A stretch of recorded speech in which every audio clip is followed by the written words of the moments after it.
today we're looking at a mod which introduces new locations, new weapons and new enemies to Tears of the Kingdom. The mod in question is Weapons of Legend Redux, and is by Real Princess Zelda. Now what this mod does is reintroduce a bunch of items, enemies and some locations from the previous Zelda games. Now the first few items we're looking at are from the original Legend of Zelda video game. Now the first item we're looking for is found near the Riola Spring waterfall, which is found in the Faron region in the southeast of the map. Now rather embarrassingly, I did really struggle to find this first item.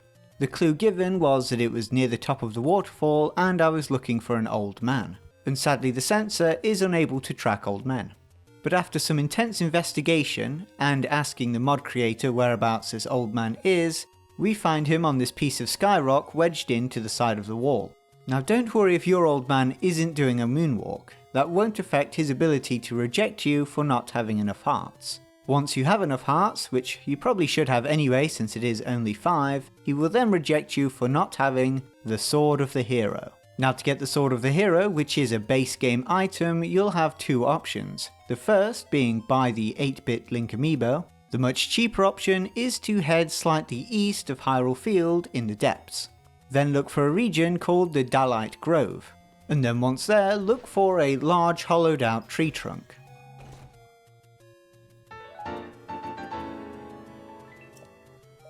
Once you've done this, the old man will provide you with the white sword, and then give you a mysterious riddle on his next location, before simply disappearing. The white sword deals 24 damage and has a durability of 35, giving it identical stats to the pristine royal broadsword, just without the additional effect. While the weapon might not be overly strong, or at least for a modded weapon, it is important to remember who previously owned the weapon, and how easy it is to acquire. Thankfully you can increase the power of the weapon by using fuses, and with this mod the actual blade of the weapons will also be replaced by the fuses. Now to partner up with your sword, you'll need a shield. Thankfully you can find one from a travelling trader. And no, I'm not talking about Beedle. Instead I'm talking about those strange travellers you find with a horse and cart. Now in my case I found one near Riverside Stable. In terms of stats, the shield has a guard strength of 65 and a durability of 90, which would make it second joint strongest with the Seabreeze shield. Now for our next item, we'll be heading to this region in Kakariko Village, which is supposed to be a graveyard, which links back to what the old man said earlier. When we look behind this tree, we'll once again find our moonwalking old man, who will now ask for us to have 12 hearts. We're also going to need the white sword that he gave us earlier. Once we've done what he's asked, he'll give us the magical sword, which is kind of confusing as this is a sword used in The Legend of Zelda 2. In fact, it's literally on the front cover. But we're still covering weapons from The Legend of Zelda, which will all make sense soon. Now in regards to its stats and effects, this weapon is almost identical to the Master Sword, both dealing 30 damage and having 40 durability. It also gets a power up when in close proximity to any gloom related enemies, and will have the whole invisible fuse thing. How the weapon differs is its ability to fire sword beams with your normal attack. This does only apply however when you're at full health, just like its appearance in Zelda 2: The Adventure of Link.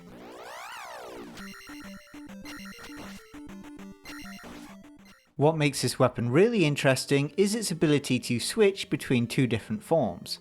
And all you have to do this is press the right bumper and then the A button. Now if you do this while it's the only weapon you actually have in your inventory, it will unequip itself, but still switch form. If you have another weapon in your inventory while doing this however, you can switch without the weapon unequipping itself. Now this magical sword has identical stats to both the Master Sword and its alter ego. However, its appearance is based off the original magical sword from The Legend of Zelda. Another thing that separates this weapon from the other magical sword is that the beams are now a complete sword instead of just the blade. Just like the sword beams produced by Link in the very first The Legend of Zelda game.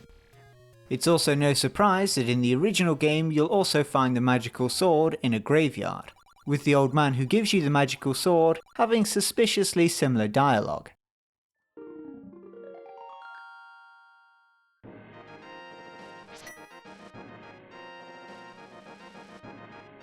Now moving on to A Link to the Past, we have to travel to the Zonite Forge Island, which can be found east of the Great Sky Island. Now to get the next two items, you'll have to complete the island and head to this ring section. On one side you'll find the fighter's sword and on the other the fighter's shield.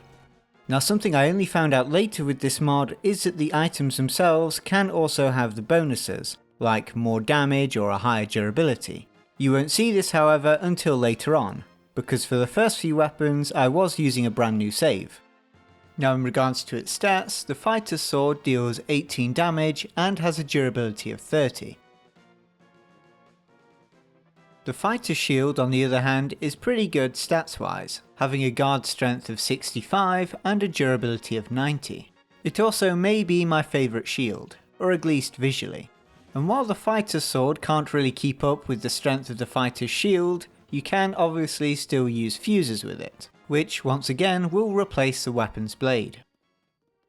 But if we want to use some stronger weapons, we're going to have to use this Anvil, which can be found in the corner of Lookout Landing. But to make use of it, we'll first need to find a book.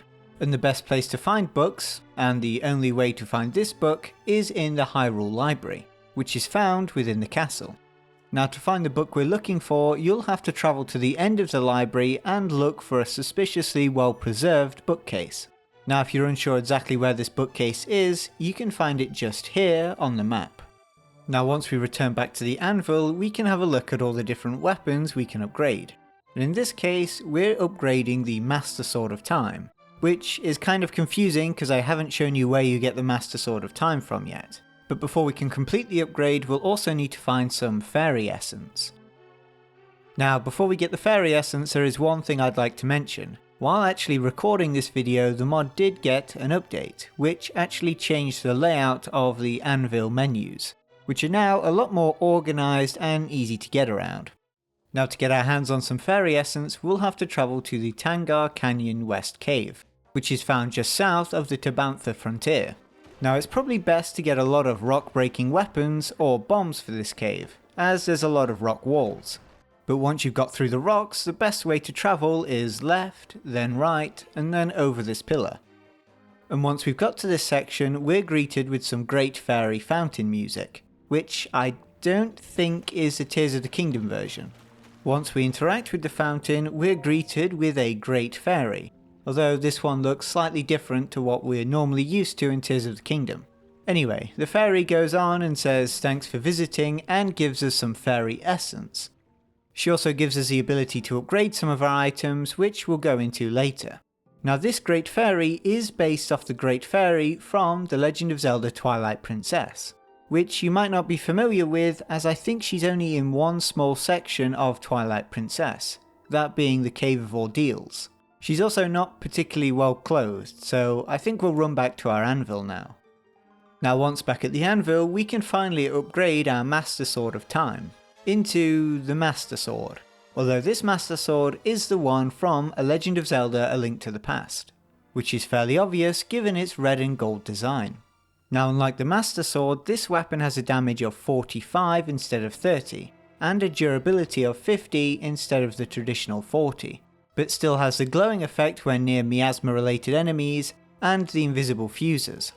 And just like the other Master Sword-esque weapons we've looked at, this weapon will produce sword beams with normal attacks when at full health, although in this case it uses the much more traditional wider sword beams, and will produce even larger sword beams when using a spin attack. Before we move on to the next item, you can actually buy any of the other items you've previously found from one of these 3 statues in Lookout Landing. You will however have to hand over some pose. The only weapons you won't be able to buy, even after finding them, are the Master Sword-esque weapons. But if you do somehow end up losing some of these weapons, you can press LR, A and right on the D-pad, which will bring up a menu to allow you to then get them back. Now speaking to our nudist friend, we can go back and speak to them and upgrade our fighter's shield, which is turned into the Red Shield of Antiquity. And once upgraded, our new red shield boasts stats of 90 defense and 800 durability, which is identical to the Hylian shield.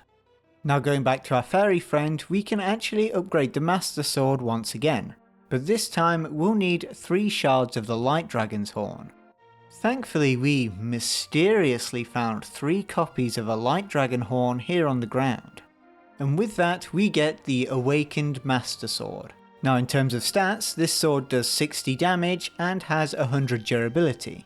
Now what makes this weapon really strong is that it's actually in its full power state all the time, and technically does 90 damage instead of 60. Some other interesting things about this sword is that it also produces golden sword beams.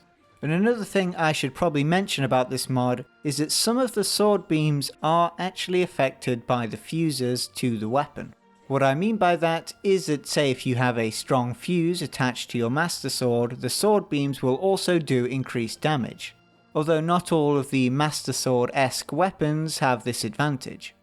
And for our next item from A Link to the Past, we'll have to travel to Mistathi's Shell Cave, but you'll probably know it better as that hole in the wall with all the lightning symbols around it. Once in the cave, you'll need Riju to solve the puzzle, which then removes the wall, although I've already done that, so I can only show you roughly what you have to do. And once you've done that, you can run up and pick up your Mirror Shield of Antiquity. Now in regards to its stats, this shield is the best in the game, with 110 guard strength rating and 1000 durability. Now what's interesting about mirror shields in this mod is that as soon as you get one, you're also given another item called Mirror Essence, which can be found in the Materials tab. And the only thing you can do with this material is drop it and then fuse it to your shield, which will then allow the shield to function in the same way any other shield does when it also has a mirror fused to it. One thing you want to make sure of, however, is that you don't use this essence on any other weapon or shield, or at least any other non-mirror shield. Otherwise the mod will steal all of your mirror essence. Now for the last item from A Link to the Past, we'll have to travel to the grounded remains of Hyrule Castle, and then go to this small hole in the ground near the lockup. Now before you go down this hole, it's a really good idea to interact with this heart container statue, which will save the amount of hearts you have at present, which is needed because what's at the bottom of this hole will actually steal your hearts permanently. Now inside this hole you'll find the Illusion of Ganondorf, which is a red or miasma version of first form Ganondorf, who also comes with his own music, which you'll probably hear every time you get roughly close to this area. Now this Ganondorf has a total of 5000 HP, which is the same as second form Ganondorf, or twice as much as first form. And instead of his gloom weapons, he'll actually use weapons that he's previously used in other Zelda games, with the exception of the bow, which remains the same. Once you've defeated Ganondorf, the screen will then go black, and a chest will spawn in the middle. You can ignore the chest because I'm pretty sure that's there in the base game. What isn't in the base game are these 4 items next to this stone slab, 3 of which we'll be looking at later. Now in terms of stats, the beast's Trident has a base attack of 45 and a durability of 65. And just like any other weapon, you still can boost the damage by using fuses. And thankfully it does keep that little skeleton guy on the end of the weapon instead of replacing it along with the blade. It's also our first weapon with a special effect which isn't the Master Sword effect, that being that it can be thrown much further, which makes a lot of sense as Ganon did really enjoy throwing it in A Link to the Past.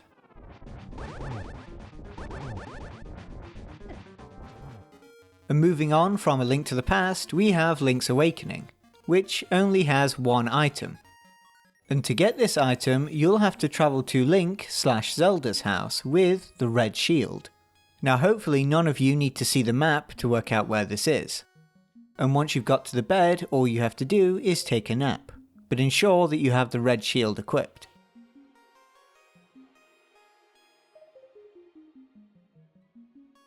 And once you've woken up, the game will then steal your red shield and replace it with a mirror shield. Now regarding its stats, it has a guard strength of 110 and a durability of 1000.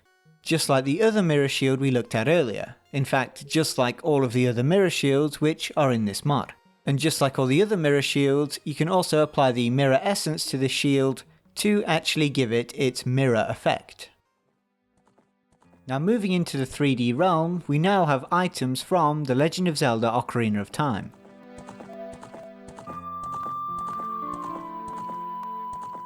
Now one of the first items we're going to be getting our hands on is the Master Sword of Time, which we actually mentioned earlier. Now to get this weapon, you'll have to interact with the Master Sword pedestal in Korok Forest. You'll also have to ensure that you have the normal Master Sword in your inventory. Once you've done this, Link will be sent back in time to the Temple of Time from Ocarina of Time. The temple also has Ocarina of Time's Temple of Time theme.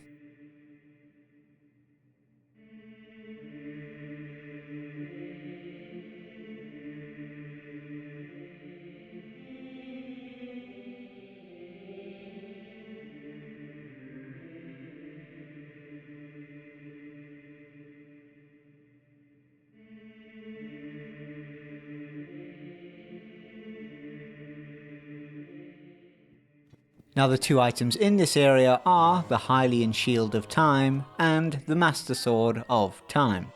Sadly, the lighting isn't great inside the temple, so we'll be looking at them outside.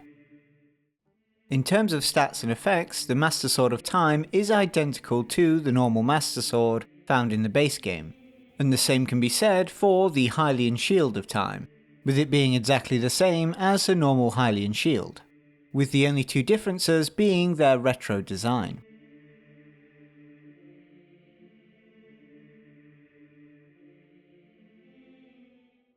Now our next three items are all found pretty close to each other. The first two are found inside the Great Deku Tree, and once you're in this section here, all you have to do is ascend. Once you've ascended, you should find yourself in this Korok's bedroom, where you can quickly steal his Deku Shield and Kokiri sword.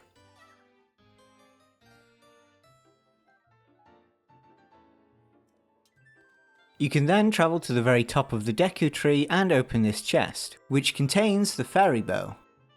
Moving on to the stats of the weapons, the Kokiri sword deals 17 damage and has a durability of 40, and has the fuse recycling effect. Moving on to the Deku Shield, it has a guard strength and durability of 40.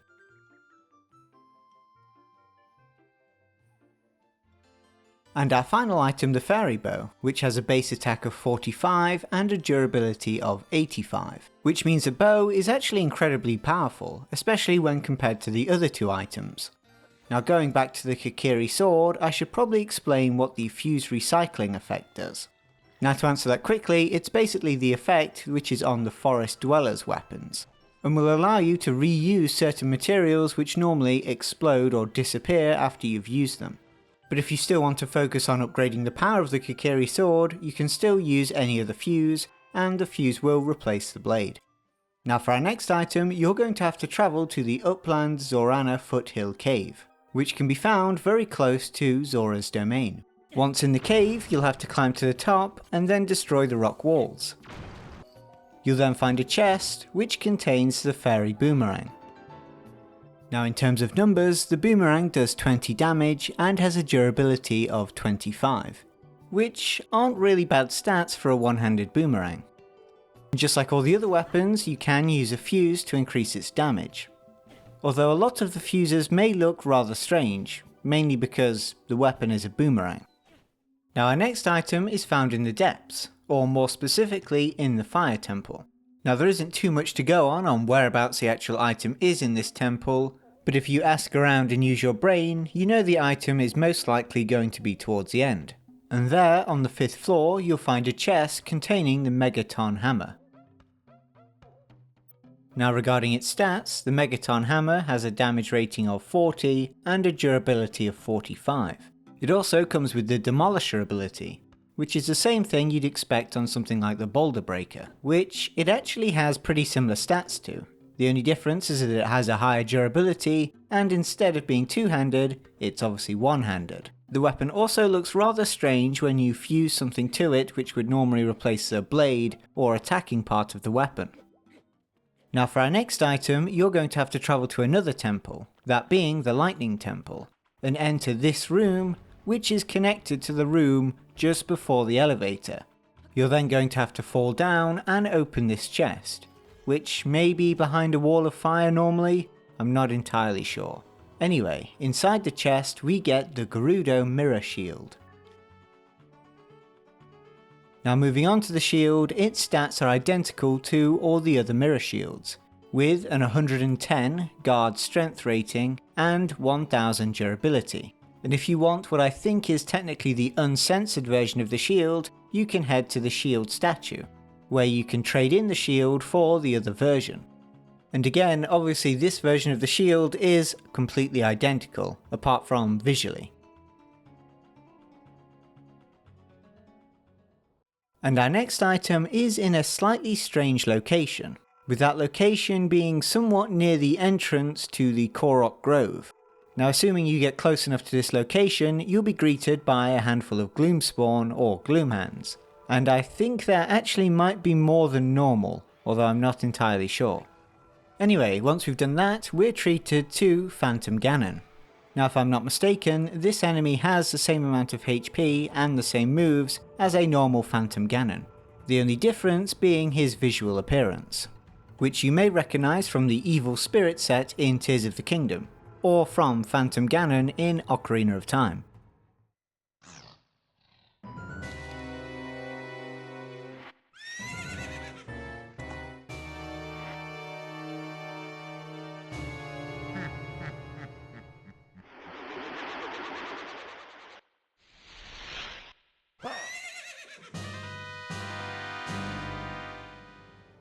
Also, ignore the fact he has full health here, I did kind of accidentally kill him using UltraCam. Now in terms of what he drops, it is his normal Demon King bow, some Might Crystals, and the Dark Spirit's Trident. He obviously also drops some clumps. Now looking at our weapon, it does 55 damage and has a durability of 70, although the UI will display the damage as 73. Now to counteract its great damage, the weapon does have the Gloom Toll effect, which, just like the other Gloom weapons, will slowly drain your hearts when attacking. So it's probably a good idea to choose a strong fuse so you don't have to attack as often. Now for our next set of items, you'll have to travel to this region west of Hateno village. And once you've got there, you'll most likely find a set of Gloomhands waiting for you.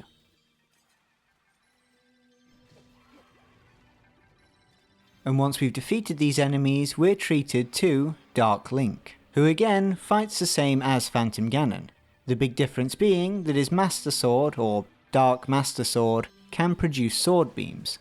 Now his appearance is clearly based off Dark Link from Ocarina of Time, who is probably one of the most memorable mini-bosses in The Legend of Zelda, despite the fight not actually being that good.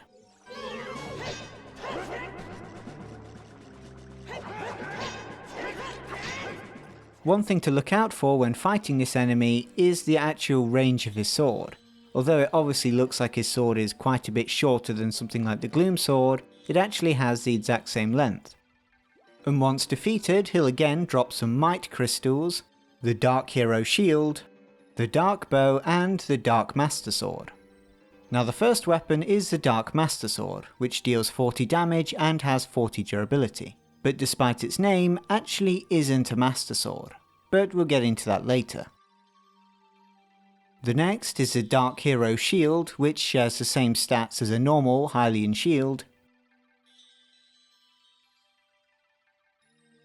And then we have the Dark Bow, which works in the same way as the Demon King's bow, dealing more damage the more hearts you have. It also has a faster reload time than normal bows. Now looking back to the Dark Master Sword, it is actually a rather strange weapon.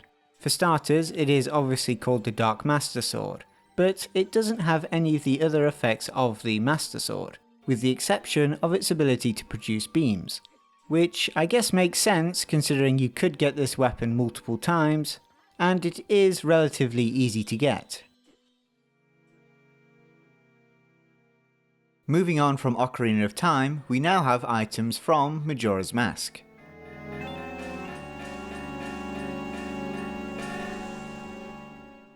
Now for the first 3 items from Majora's Mask, you'll actually have to buy them from the statues in Lookout Landing. Now the first is the Majora's Mask version of the Kokiri sword, which is 100 pose, then the Hero Shield for 120 pose, and finally the Gilded Hero's Bow for 230 pose. Now the Kokiri sword from Majora's Mask does look vastly different from the Kokiri sword in Ocarina of Time. However, in terms of its stats, things remain roughly the same, with it doing 17 damage and having 50 durability. The Hero Shield has a Strength Guard rating of 65 and a durability of 90. And last but not least, the Gilded Hero's Bow, which has a base attack of 40 and a durability of 80, which actually makes it the weakest bow in this mod. And just like the non-Master Sword weapons in this mod, any fuses will replace the blade of the Kokiri sword, although it does leave a small section of the blade at the very base. But if you want to make the most use of this weapon, you'll most likely want to use things like fruits to make use of the fuse recycling ability. Now those of you who have played Majora's Mask are probably expecting this next feature, which is the ability to upgrade the sword at the Anvil, turning it into the Razor Sword, and in this case for absolutely no cost. What this does is increase the damage to 24, but lower the durability to 20. It also replaces the fuse recycling effect with the breaking point effect. Now since it has such low durability, it's probably a good idea to use a fuse on this weapon. Although it is a shame to remove the weapon's blade, as it does look pretty cool. I would recommend however that you don't destroy the weapon, unless you want to pay more pose, because another thing you can do is actually upgrade the sword further. But to do this, you'll have to buy some gold dust from the Goron item shop, which is going to cost you a fairly sizable chunk of rupees.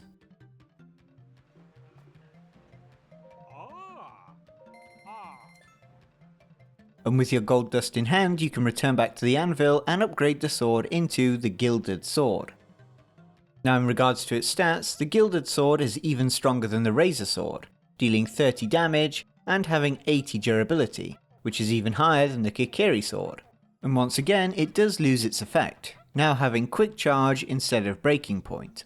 And just like all the other weapons in this mod, the blade will be replaced when you fuse something to it, although I'd probably choose something elegant to match the guard and the handle. Now our next item isn't as costly, but is still difficult to get. And to get it, we'll have to travel to the King Gleeok Island above the Gerudo Desert. Once on the island, we'll find a chest on one of the most eastern pillars, which contains the Ikana Mirror Shield. Now just like all the other mirror shields, this weapon has a guard strength of 110 and a durability of 1000. Now our next item is found on one of the fairy islands west of the GSI, and I'm sure it's no surprise that this weapon is the Great Fairy Sword, and is probably one of the strangest looking weapons in the Zelda franchise. Now in terms of its stats, it deals 45 damage and has a durability of 60, making it slightly stronger than a Royal Guard's Claymore, but with a lot more durability. Fuses with this weapon do normally look out of place, although that's mainly down to the fact that the weapon itself looks like a novelty letter opener. Moving on from Majora's Mask, we have Four Swords / Minish Cap. Now these weapons are probably my favourite weapons in the entire mod, and you'll soon see why.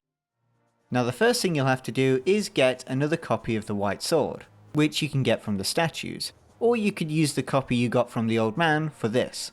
Now to upgrade your White Sword, you'll need to find the White Sword option, and you'll need 15 flint, which you've probably got if you've been playing the game for a while. And with this upgrade, you get the White Sword (Earth). You can then upgrade the weapon again, which will cost you 1 Flame Gleeok Horn, which will then give you the White Sword (Fire). You can then upgrade it again, but you'll need 1 Gleeok Frost Horn, which will then make the White Sword (Ice). And then for the penultimate upgrade, you'll need 3 Gleeok Wings, which will then upgrade the weapon to White Sword (Wind). And for the final upgrade, you'll need to purchase all the other swords you've just created. So you should have Fire, Ice, Earth, Wind, which will then allow you to upgrade all of the weapons into a singular weapon, the Four Sword. Now going back to the individual elemental weapons, they all do 24 damage and have 35 durability, which is statistically the same as a pristine royal broadsword. What sets these different elemental swords apart is that they all have different abilities. For example, the Earth version can stagger enemies more easily, and has the Demolisher effect. The Fire version will set enemies and whatever you hit on fire, as well as actually increasing Link's body temperature. The Ice version, unsurprisingly, freezes enemies and lowers Link's body temperature. And finally, the Wind variant, which will create gusts of wind. It can also be thrown incredibly far.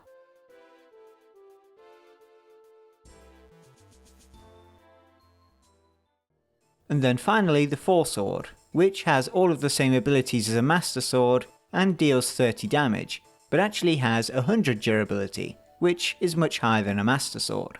But what makes this weapon really special isn't its stats. When you first get this weapon, it will be able to produce wind bursts, and when you attempt to throw the weapon, it will fire out Master Sword beams. But when we press both the A and B button, we will be able to switch the effects of the Four Sword. The first switch will change it to its fire abilities, which will allow us to fling a fire blast with every swing, as well as increasing Link's body temperature. Press both A and B again and we'll switch to the Ice version, which will allow us to fire ice blasts with every swing, and again lower Link's body temperature. If we switch again, we'll then get the Earth version, which will allow us to fire small rocks at our enemies, while also giving us the Demolisher effect. All in all, this is a great weapon for almost any environment, as not only can it defeat elemental enemies rather easily, you'll also be able to change Link's body temperature to match the environment. You can also use the rocks to set up traps for your enemies.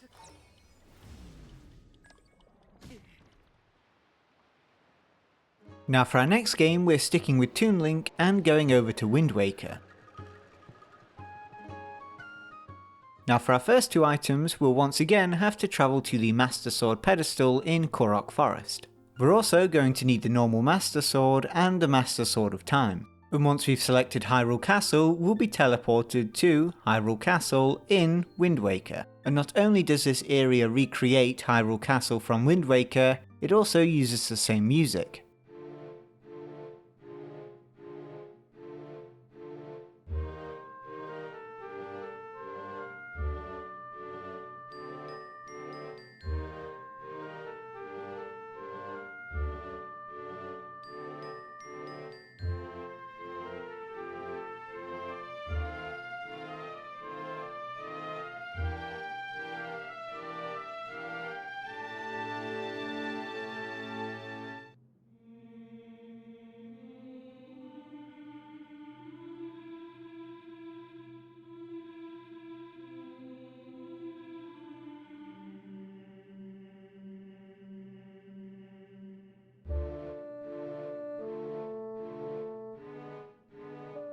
Now inside of this version of Hyrule Castle, we'll find the Sea Breeze Mirror Shield and the Sea Breeze Master Sword.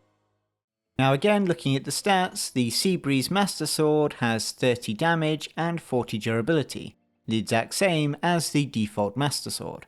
It obviously also comes with all the other stuff you'd expect with a Master Sword. We then have the Sea Breeze Mirror Shield, which has a guard strength of 110 and a durability of 1000. And can reflect light once you've attached the mirror essence to it. Our next two items are ones that you actually saw earlier, those being the King of Evil's left and right blade. The right blade is an actual sword and deals 40 damage and has 50 durability, which is only 1 less damage than the Gloom Sword. Now the left blade on the other hand is actually a shield, and has a guard strength of 50 and a durability of 50. But its sword-like appearance isn't completely for show, and the weapon will also do 40 shield bash damage. Now when fusing something to the sword, it's probably best to go with something that has a thinner base. Sadly, when fusing something to the shield, it doesn't replace the blade. Now for our next item, you'll have to travel to Skull Lake Cave, which, believe it or not, is found in the Skull Lake, and is found in the top right hand corner of Hyrule. Now to get into this cave, you'll first have to try and fly or climb your way up, as it's actually more of a hole than a cave. Once you've done that, you keep going forwards until you reach a large open area. Once you're in the open area, destroy the blue rocks and you should find the Skull Hammer laying there on the ground. Now, unlike the other hammer we looked at, this one is in fact two-handed. The weapon deals 60 damage, making it the joint strongest modded weapon, and has 55 durability. It also, unsurprisingly, comes with the Demolisher effect. Now, when fusing something to this weapon, it will actually only replace the hammer part of the weapon. And if you're using one of the longer fusers, the weapon will become extraordinarily long. In fact, so long that it will end up clipping into the ground when on Link's back. Moving on from Wind Waker, we have Twilight Princess. Starting off with one of the most iconic weapons, we have the wooden sword, which can be found here in Lookout Landing. And while the sword may not be the strongest stick in the game, only dealing 10 damage and having a durability of 24, it is the kind of stick you would dream of finding as a child. Now, you can boost the numbers of the sword by obviously fusing something to it, although if I'm being completely honest, I don't think there's much of a point. Moving on to some serious weapons, we can find our next two items just east of the Great Sky Island on this small island here. On the island we'll find a chest which contains the Ordon shield.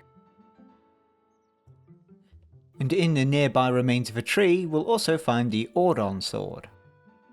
Now, the Ordon sword has stats to meet its very regular appearance, having 18 damage and 30 durability, which is roughly the same as a pristine knight's broadsword. The Ordon shield is also fairly similar, with a base guard strength of 40 and a durability of 40, making it around the same as a knight shield. Now, moving on to fusers, the Ordon sword works quite well with most fusers, thanks to its fairly regular and ordinary design. For our next item, we have to travel to the South Eldin Sky Archipelago. You'll then have to travel to this island here, and go to the section underneath the actual island itself. Once you've gotten there, you'll find the wooden shield, which again has identical stats to the Ordon shield, and I think is actually a replacement you can buy in Twilight Princess if your Ordon shield gets destroyed. Now, our next two items are probably the hardest to get, or at least take the most amount of time. Now, you can technically do these in any order, but we're going to start with the Lone Island Colosseum, which is found in the depths below Eventide Island. Now, what you're going to have to do is defeat all of the enemies in the Colosseum, which in this case are bokoblins. And once you've done that, you can find the chest in the stands, which contains a mirror shard. The next Colosseum we'll be visiting is the Desert Colosseum, which can be found in the depths in the bottom left-hand corner of the map. Now, since this Colosseum is a lot smaller, you'll actually find this chest just in the middle.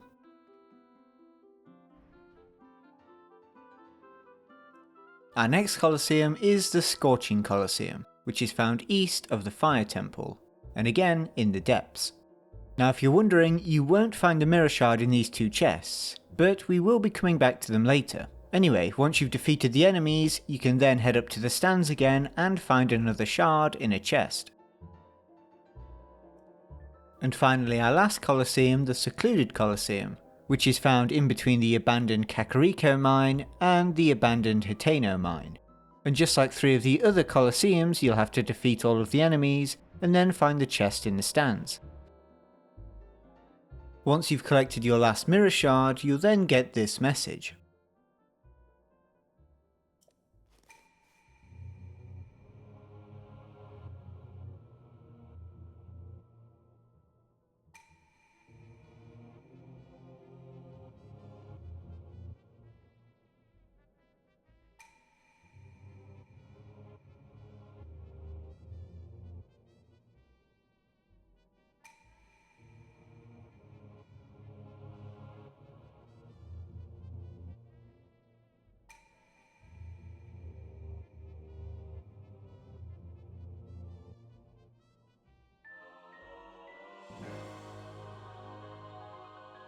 You can then go to Korok Forest and once again engage with the pedestal.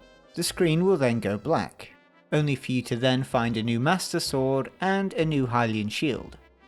This time it being the Dusk Master Sword, and the Dusk Hylian shield. The Dusk Master Sword again has the same stats as the regular vanilla Master Sword, and all the other effects, with it dealing 30 damage and having 40 durability. The same can be said with the shield, with it again having a 90 guard rating and 800 durability. To go along with your sword and shield, you're obviously going to need a bow, which you can find in the Yunobo Co. HQ East Cave, which can be found west of Death Mountain. Now to find the item, you'll have to go into the cave and jump down this hole, although the hole is normally blocked by rocks, so you'll have to clear those out first. And the bow in question is the Hero's Bow, which deals 50 damage and has a durability of 85, making it slightly stronger than the Fairy Bow we looked at earlier. Now for the last of Link's items from Twilight Princess, we'll have to head to this shrine, which I assume is either pronounced as the Papunk or Papunke shrine, but you can find it quite easily in this area of the Korok Forest. Now to find this item, you'll have to look inside this tree next to the shrine, the item being the Gale Boomerang. Now this weapon deals 23 damage and has 25 durability, making it one of the lower durability weapons we have in this mod. Now in terms of effects, this boomerang can be thrown further. And while it cannot make a tornado when you throw it, you can actually produce the wind bursts when attacking normally. And just like the other boomerang, you obviously can use fuses, although they often do end up looking rather strange. Our next few items can be found east of the Mine Tak Shrine, which is north of the Typhlo Ruins. Now after heading east for a short while, you should come across this moblin and his new friend. His new friend being a Darknut, and has the same appearance as a Darknut from Twilight Princess, which is probably one of the coolest looking enemies in the Zelda franchise. Now in terms of its animations and moves, this enemy works the exact same as a moblin, but he has 1500 HP. He's also completely immune to any of the elemental styled attacks. But with a few good flurry rushes and a half decent weapon, it should fall like any other moblin. Upon defeat, it will drop a Might Crystal, a Darknut's Broadsword and a Darknut's Shield. Now moving on to the stats, the Darknut's Broadsword does 35 damage and has a durability of 65. The shield is also quite strong, with a guard strength of 70 and a durability of 80. Making both of them some of the better items available in the game. When choosing a fuse for the sword, I'd probably look for something a little bit wider, as the crossguard on the weapon is pretty wide. And that isn't the only Darknut we can find. In fact, there's one near Kia or Kea Pond, which is east of the Rabella wetlands. Now this Darknut doesn't actually have a shield, and even uses a slightly different sword, which those of you who have played Twilight Princess might recognise, as it's a sword the Darknut uses once you've stripped him of his armour. Now this Darknut is technically a little bit easier since he doesn't have a shield, but still has a fairly sizable health pool, and upon defeat he will drop a Might Crystal and a Darknut's Longsword. Now this sword is slightly weaker than the Broadsword, only dealing 25 damage, but does have 75 durability, which is, I guess, slightly higher. Although you can quite easily make up that damage with a fuse. But as opposed to the Broadsword, I'd probably go with a fuse that is a little bit thinner. Now earlier we saw two chests inside of the Scorching Colosseum. One of them contains Zant's left scimitar, and the other contains Zant's right scimitar. Now the right scimitar deals 25 damage and has 60 durability. However, what makes it one of the strongest weapons in the game is its ability Strong Fusion, which is the same effect as what's on the Gerudo weapons. The left scimitar, however, doesn't hold up quite as well, and has a guard strength of 40 and a durability of 60, while having a shield bash damage of 25. Now I would recommend with this weapon going with a slightly thinner fuse, but in reality you actually just want to go with whatever's strongest. Our next item is another one which is very close to a Colosseum, with the item just being above the Desert Colosseum. Now to get this item, you'll have to talk to this expedition member, who, as you can probably imagine, isn't really an expedition member, so it's probably best to get a weapon ready. Now thankfully, this rookie member doesn't seem to recognise Link, but still won't allow you to pick up the sword. In fact, they'll fight you for it with their friend, the Best Blade Master, who is very similar to a normal Blade Master but with 3 times the health and a unique sword, which we'll get into at the end of the video. Once we've defeated the Blade Master, we'll get both his unique weapon and the Scimitar of Twilight, which doesn't really look too much like a scimitar, and if you don't remember it from Twilight Princess, that's because it's actually used to stab into the head of the Star-Lord boss, which then resurrects it, which is probably why you find this weapon near the Gerudo Dark Skeleton.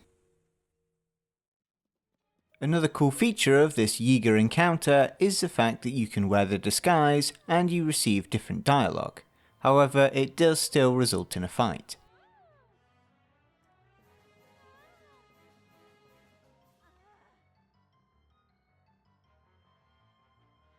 Now in terms of its stats, it deals 40 damage and has a durability of 50, giving it the same stats as the King of Evil's right blade.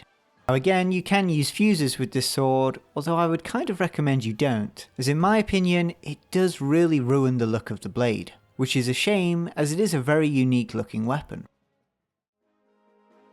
And moving on from Twilight Princess, we have the Legend of Zelda Phantom Hourglass. Now our next item is found in the southeast, on an island close to the Kumamayin Shrine, or at least that's how I'm going to pronounce it anyway. Now instead of a chest, we'll just find this sword randomly stabbed into the ground, the weapon being Oshisa's sword. The sword deals 17 damage and has 30 durability, making it similar to the 2 Kokiri swords just with a lower durability. But just like the Majora's Mask version of the Kokiri sword, it does have room for improvement. Although you could start that improvement a bit earlier with some fuses, although I'd recommend waiting for the upgrade. Now to upgrade the weapon, you'll need Crimsonine, Azurine, and Aquanine, which are found in 3 separate locations. Now just like the shards of the Twilight Mirror, you can do these in any order, but we're going to start with the Ancient Prison Ruins, which is found east of Gerudo Village. To enter this cave, you'll have to fall through the sinkhole. Now to get your hands on the first material, it's best to keep on exploring until you end up underneath the prison cells, and in one of the prison cells you'll find the Aquanine.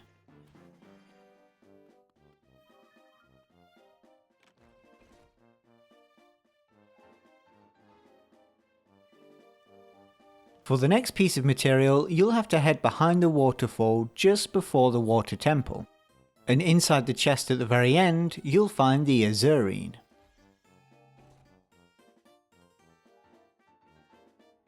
And the last material, the Crimsonine, you'll find south of the Fire Temple, inside the abandoned Eldin Mine.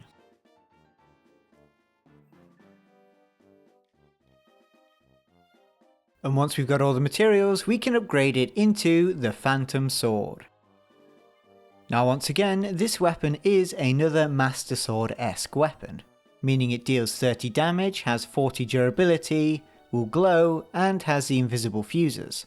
Unlike the default Master Sword however, it will fire out beams with any attack, so long as you have full health. And thinking about it, this weapon is probably easier to get than the actual original Master Sword. Now to partner up with the sword, you're going to need a shield from Phantom Hourglass. Now to find said shield, you want to head to Tenako Island, which is in the southeast of Hyrule. Once on the island, you should then look northeast for a bit of Sky Island which has fallen into the water. And along with a few Zonai devices, we'll find the Island Lobster Shield. Now in regards to its stats, it has a guard strength of 65 and a durability of 90. Just like all the other Toon Link styled shields we've found so far. Moving from one Toon Link to another, we now have the Legend of Zelda Spirit Tracks.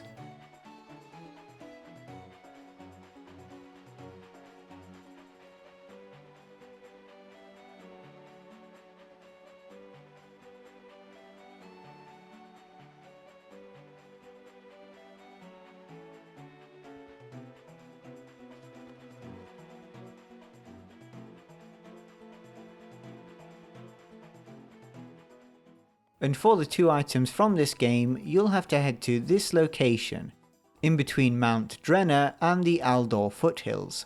Now what you're looking for is a set of train tracks. I should also mention that you will need the Master Sword to get these two items. And once you've interacted with the train tracks and your Master Sword has done its magic, you'll find the Locomo Sword and the Shield of Spirit.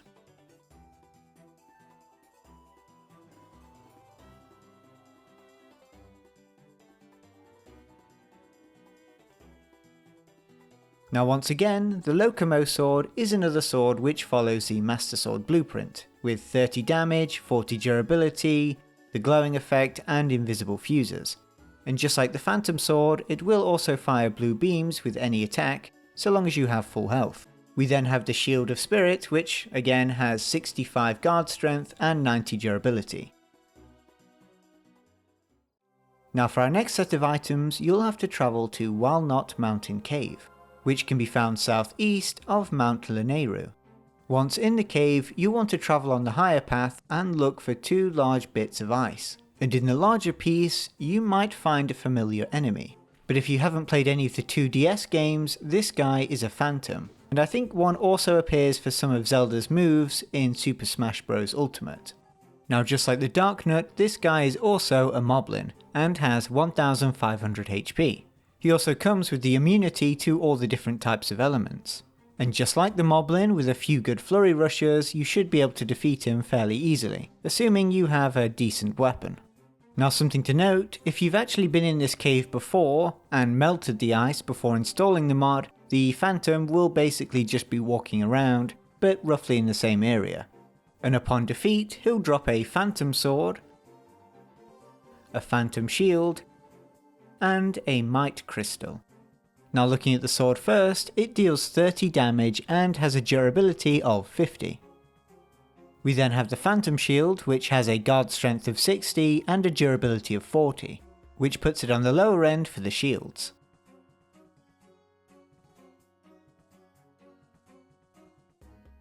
Now in terms of fuses, everything actually works quite well with this sword, thanks to its very basic handle and crossguard. Moving away from the Toon Links, we have Skyward Sword.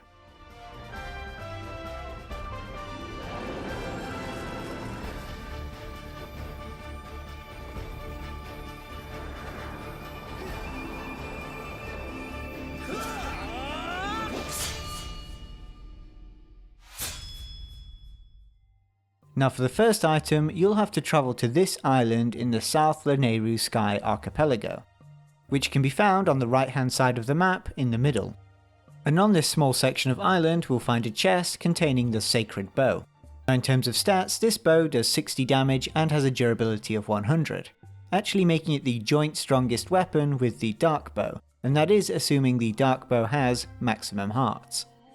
Now for our next item, you'll have to land on top of the roof of the Temple of Time in the Great Sky Island. And on the roof, you'll find a chest containing the Goddess Shield. Sadly, this shield doesn't have the ability to regenerate like its Skyward Sword counterpart, but it does have a guard strength of 65 and a durability of 90. Our next weapon is found on one of the islands of the East Hebra Sky Archipelago, which is to the east of the Wind Temple. Once on the island, you'll find this metal Zonai chest, which contains the Demon Saber.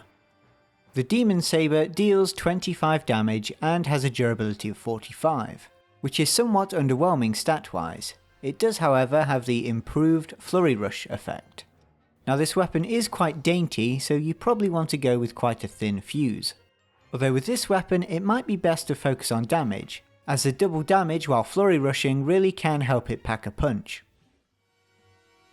Now our next weapon is the real evil version of the Master Sword, and to find this weapon you'll have to head to the Muriel room underneath Hyrule Castle, and in there you'll find the well camouflaged Blade of Demise. Now as expected of a weapon that is supposed to rival the Master Sword, it deals 50 damage and has a durability of 60. The weapon also works well visually with most fuses thanks to its design. Now just like the Master Sword, this sword has its own projectiles, but can only be produced again when on full health.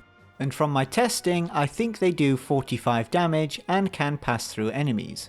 Firing the projectiles however will actually lower the weapon's durability, and despite this rivaling the Master Sword, it doesn't work like the Master Sword, and will eventually break. It also has the Gloom Toll ability, which means it will slowly drain your health, but this only applies to the actual physical hits. Any hits with the projectiles won't drain your health. Moving on from Skyward Sword, we have Breath of the Wild.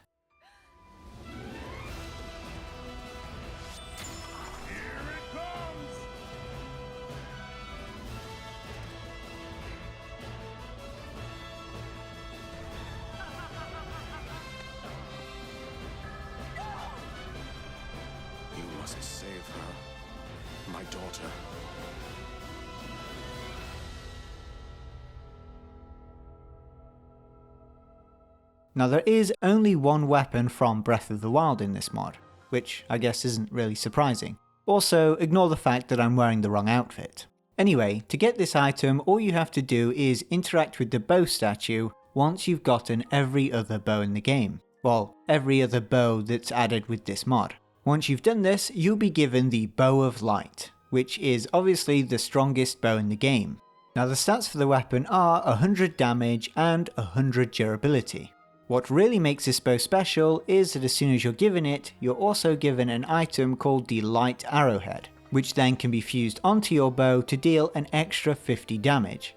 It also produces the Light effect. So not only does this bow do incredible damage, dealing I guess 150 now, it also has incredible range, with the arrows seemingly having next to no drop off. Another way to get these light arrowheads is to use the Dusk bow, which is an item you can find in the base game, and is kind of like Twilight Princess's version of the Bow of Light. Moving on from Breath of the Wild, we actually move into the future, or into the future in regarding to Tears of the Kingdom. Now for this item, you'll have to travel to the Plains Bargainer statue, and then climb on one of the blue mushrooms to the east. And on this blue mushroom, we'll find the Sword of Might, which deals 18 damage and has a durability of 25. But as most of you are expecting, you can actually upgrade the Sword of Might with Might Crystals, which we got from killing the enemies in the other parts of the mod. Once upgraded to the Sword of Might level 2, the weapon deals 24 damage and has 32 durability. The weapon can then be upgraded even further, into the Sword of Might level 3, and deals 30 damage and has a durability of 40. At level 3, it also gains the ability to fire beams at full health, but still isn't one of the Master Sword-esque weapons, which I guess makes sense because it is a fairly easy weapon to obtain. Moving away from actual Zelda games, we have the Warlock's Greatsword, which is a weapon we obtained from fighting the Illusion of Ganondorf in Hyrule Castle. Now strangely, this weapon deals 53 damage, and has a durability of 50. It also comes with the Gloom Toll ability, which makes sense because the weapon was used by Ganondorf in the Space World 2000 GameCube demo, and is also used by him in some of the Super Smash Bros. Games.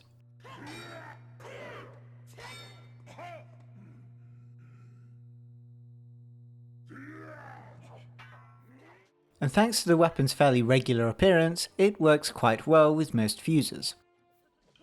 And the final weapon we're looking at today, and is actually a completely original weapon, is the Lightning Cleaver, which is what the best Blade Master was using earlier.